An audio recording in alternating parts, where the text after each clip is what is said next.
Ini tindak lanjut yang kami lakukan. Jadi pertama tentu kita akan memerintahkan Bupati Raja Ampat untuk melakukan peninjauan kembali persetujuan lingkungan PT ASP yang berada di Pulau Manuran karena dokumennya masih ada di dokumen wewengkon Pak Bupati. Kemudian memerintahkan Bupati Raja Ampat untuk melakukan peninjauan persetujuan lingkungan PT ASP yang berada di Wagyu. Karena sebenarnya Pulau Manuran ini agak khusus ya. Harusnya secara teknis kalau pulau kecil itu berada di pulau besar, maka pengelolaannya sebagaimana pasal 23 ayat 1 itu mengikuti pulau besarnya. Tetapi ini tidak. Pulau besarnya itu Wagyu itu KSA, Kawasan Suaka Alam, tetapi Manurannya itu APL. Ini memang ada agak khusus sedikit di sini.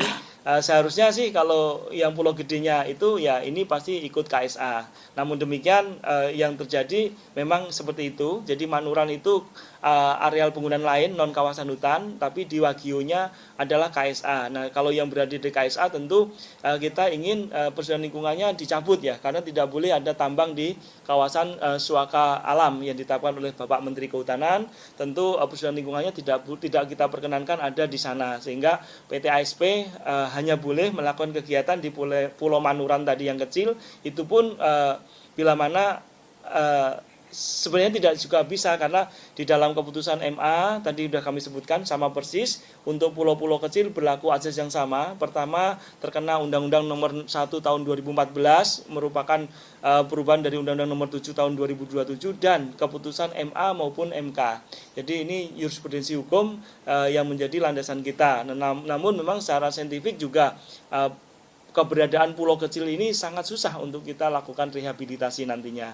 Sehingga terkait dengan PT ASP ini dari kejadian yang telah dilakukan pengawasan lapangan, maka ada indikasi pencemaran dan kerusakan lingkungan yang ditimbulkan dan akan tentu dilakukan penegakan hukum baik perdata maupun gugatan baik hukum pidana maupun gugatan perdata, karena kondisi lingkungannya sudah kami rekam seperti itu, sehingga kepada yang bersangkutan harus mempertanggungjawabkan kegiatannya dan kebetulan berada di dalam zona ataupun ekoregin yang sangat rentan, sehingga kehati-hatian kita menjadi sangat penting. Untuk itu maka kegiatan yang akan kita lakukan terkait dengan ini, karena ini sudah berjalan proses hukumnya, kita sedang menuju ke sana pengambilan sampel untuk menghadirkan para ahli untuk mengambil langkah-langkah terkait dengan penegakan hukum pidana maupun perdatanya. Ini untuk yang di Pulau Manuran, jadi yang di bagian utara dari Pulau Wagyu. Next slide.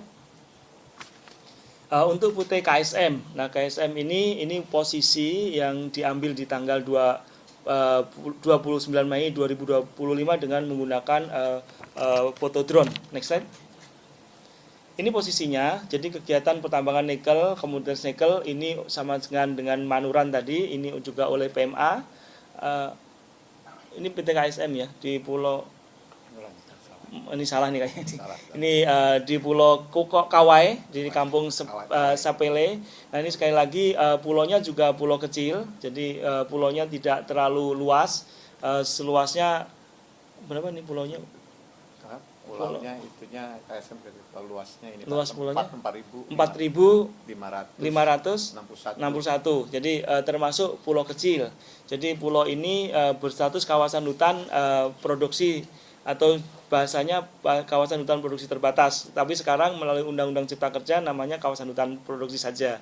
Nah ini berada di pulau kecil dengan luas 4.000, ini posisinya, kemudian terdapat bukaan 89,29 hektar. Ini posisi ketiga-tiganya, baik pulau PT yang ada di di Pulau PTGN, kemudian PT ASP dan PT KSM, ini memang masih ada kegiatan operasional di lapangan pada saat dilakukan pengawasan lapangan.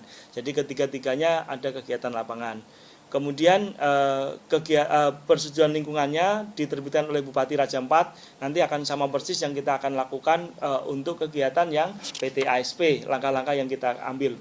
Kemudian hasil pengawasan lapangan, next slide. Ini telah melakukan kegiatan pembukaan lahan pada tahun 2023 dan operasional penambangan biji nikel pada tahun 2004.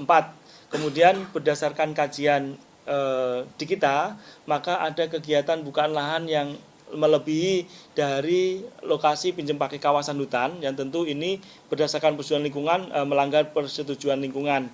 Jadi ada sekitar 5 hektar yang berada di sisi agak apa nih? Luar kawasan. Kawasnya di luar IPPK yang sebelah kanan ya, ada pojokan kecil itu seluas 5 hektar yang dibuka di luar izin yang diberikan. Next slide. Ini tentu yang akan kita lakukan pertama peninjauan kembali karena tadi sebagai jurisprudensi hukumnya bahwa ini berada di pulau-pulau kecil dengan segala potensinya, kita perlu tinjau kembali persetujuan lingkungannya. Kemudian karena ada pelanggarannya tentu ada potensi dikenakannya penegakan hukum pidana lingkungan hidup terkait dengan pelaksanaan kegiatan yang melebihi batas yang diberikan oleh pemerintah kepada kegiatan tersebut. Next slide. Ini PT MRP, next slide.